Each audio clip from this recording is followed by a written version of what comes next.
नमस्कार मित्रांनो, ऊर्जा स्वरूप या चॅनलमध्ये आपलं स्वागत आहे. सर्वात आधी मी नवीन वर्षाच्या तुम्हाला शुभेच्छा देतो आणि आज बोलायचं आहे आपल्याला पॉझिटिव्ह ॲस्पेक्टबद्दल. अर्थात आपण आपल्या आयुष्यामध्ये निगेटिव्ह स्थितींना जास्त भाव देतो, निगेटिव्ह सिच्युएशन्सला आपण चिकटून राहतो. त्याच्याच ऑपोजिट आज आपल्याला गोष्ट करायची आहे.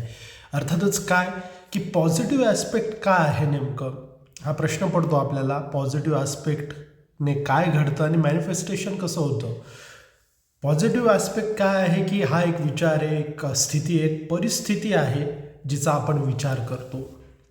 जर पॉझिटिव्ह ॲस्पेक्ट आपण आपल्या आयुष्यामध्ये बघितले तर त्या पॉझिटिव्ह ॲस्पेक्टला आपण जर लिहिलं, अर्थातच लिहिण्याचा प्रयत्न केला आपण आणि आपल्या डायरीमध्ये त्यांना समाविष्ट केलं, तर आपल्या आयुष्यामध्ये ती गोष्ट मॅनिफेस्ट व्हायला लागत असते मित्रांनो. जी आज आपल्याला पर्टिक्युलर सिच्युएशनबाबत जेही वाटतं आहे ना, त्याच्याबद्दल आपल्याला स्लाइटली चेंज करायचं आहे. अर्थात कोणा व्यक्तीविषयी, परिस्थितीविषयी किंवा कुठल्याही स्थितीविषयी जर तुम्हाला फार निगेटिव्ह भावना येत असेल तर त्याच्याबद्दलच्या पॉझिटिव्ह ॲस्पेक्ट लिहायच्या आहे.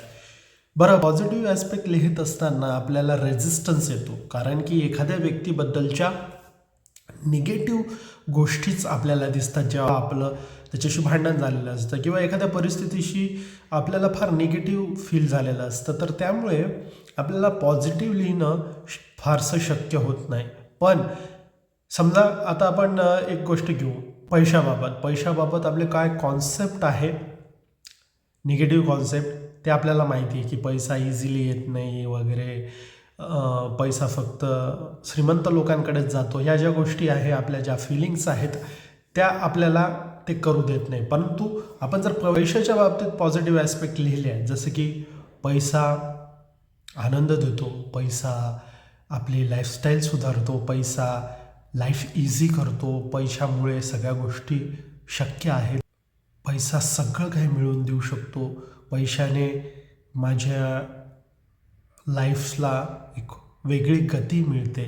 ह्या गोष्टी जर बघितल्या तर हे जे सगळे पॉईंट्स आहेत त्याच्यामध्ये एकही रेझिस्टन्स नाही आहे. पैसा अवघड आहे कमवायला वगैरे असं काहीच नाही याच्यामध्ये. आणि त्यामुळेच हे जे आस्पेक्ट्स आहेत तुमचे ते प्रभावी ठरतात आणि त्या कारणाने तुम्ही मॅनिफेस्ट करत असतात मित्रांनो. म्हणूनच पॉझिटिव्ह ॲस्पेक्ट लिहिणं फार महत्त्वाचं आहे.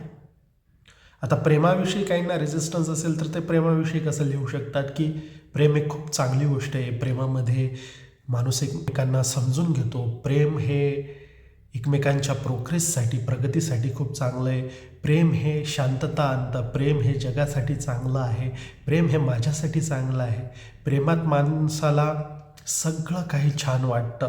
आता हे जे ॲस्पेक्ट आहे प्रेमाबद्दलचे, हे बघितले तर आपल्याला प्रेमाविषयी किंवा त्या व्यक्तीविषयी कुठलाच रेझिस्टन्स राहत नाही. किंवा एखाद्या स्पेसिफिक व्यक्तीबद्दल आपण जर ठरत असेल, जसं तुमचा पार्टनर असेल, तर त्याविषयी तुम्हाला निगेटिव्ह भावना असतील, पण काहीतरी गोष्ट नक्कीच त्याच्यामध्ये चांगलं असेल का, त्याचे तुमच्याबरोबर रिलेशन त्याचं चांगलं नसेल, त्याच्या आईवडिलांसोबत चांगलं असेल, भावा बहिणीसोबत चांगलं असेल, मित्रांसोबत चांगलं असेल, मग त्याच्याबद्दलचा तोच पॉझिटिव्ह ॲस्पेक्ट तुम्ही लिहा.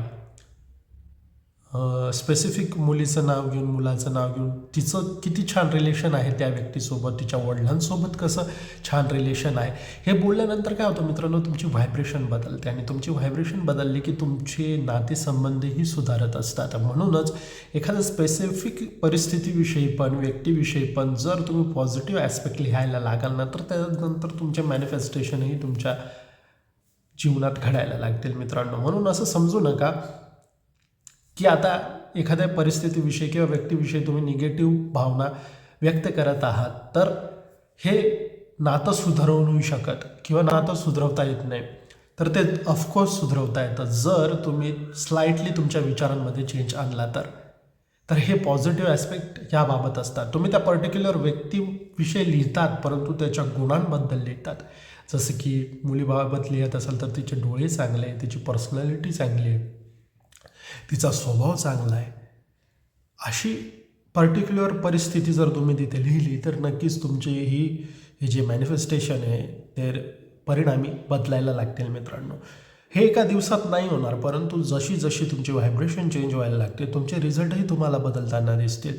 आज जी ही सिच्युएशन तुम्ही क्रिएट केलेली आहे तर ते तुमच्या विचारांमुळेच झालेली आहे आणि जी ही परिस्थिती बदलणार तीही तुमच्या विचारांनीच बदलणार आहे. त्यामुळे प्रत्येक सिच्युएशनमध्ये जर पॉझिटिव्ह ॲस्पेक्ट्स तुम्ही लिहिलेत किंवा फील केले तर नक्कीच त्या परिस्थितीचा प्रसंगाचा बदल तुम्हाला बघायला मिळणार आहे मित्रांनो. त्यामुळेच आजच्या सिच्युएशनला स्टक न राहता आपण फक्त आणि फक्त आपल्या पॉझिटिव्ह ॲस्पेक्टकडे लक्ष द्यायचं आहे. पुढच्या काही व्हिडिओजमध्ये मी तुम्हाला दाखवेल की मी कशा प्रकारे लिहितो पॉझिटिव्ह ॲस्पेक्ट्स वगैरे. त्यामुळेच अशा पर्टिक्युलर गोष्टीबाबत तुम्ही पॉझिटिव्ह ॲस्पेक्ट लिहा. नक्कीच तुमचे व्हायब्रेशन चेंज होतील आणि परिणामी तुमची नातेसंबंधही सुधारत असतात. एक प्रकारे आपण दृष्टिकोन बदलला ना तर सगळ्या गोष्टी बदलत असतात. त्यामुळेच हा पर्स्पेक्टिव्हचा जो पार्ट आहे तो आपल्याकडेच असायला हवा आणि त्यामुळेच या गोष्टी बदलताना आपल्याला दिसतील. आज कुठेही काहीही प्रसंग घडत असतील तर त्याविषयीची विचारधारणा जर बदलली तर नक्कीच तुमच्याबद्दलची त्या व्यक्तीच्या मनात असलेली स्थितीसुद्धा बदलते आणि हेच तुम्हाला जे मॅनिफेस्टेशनचं फ्रुटेशन पाहिजे असेल तर ते तुम्हाला बघायला मिळतं असतं मित्रांनो. त्यामुळेच हळूहळू का असे ना आपल्या या लाईफमध्ये पॉझिटिव्ह ॲस्पेक्टचा फार मोठा फायदा हा बघायला मिळत असतो आणि हे ट्राय करा तुम्ही तुमच्या आयुष्यामध्ये आणि ज्या वेळेला तुमच्या आयुष्यामध्ये फरक जाणवायला लागेल तर नक्कीच ह्या व्हिडिओमध्ये ती कमेंट करा. मी आहे चेतन. अशाच लॉ ऑफ अट्रॅक्शनबाबतच्या गोष्टी मी तुमच्यासोबत आणत राहील. तोपर्यंत आनंदी राहा, स्वतःवर भरपूर प्रेम करा. नवं वर्षाच्या पुन्हा एकदा तुम्हाला हार्दिक शुभेच्छा आणि हा व्हिडिओ त्या व्यक्तीकडे पाठवा ज्याला याची मात्र सर्वात जास्त गरज आहे. बघत राहा ऊर्जा स्वरूप चॅनलमध्ये. चेतन तुमच्यासोबत असंच असणार.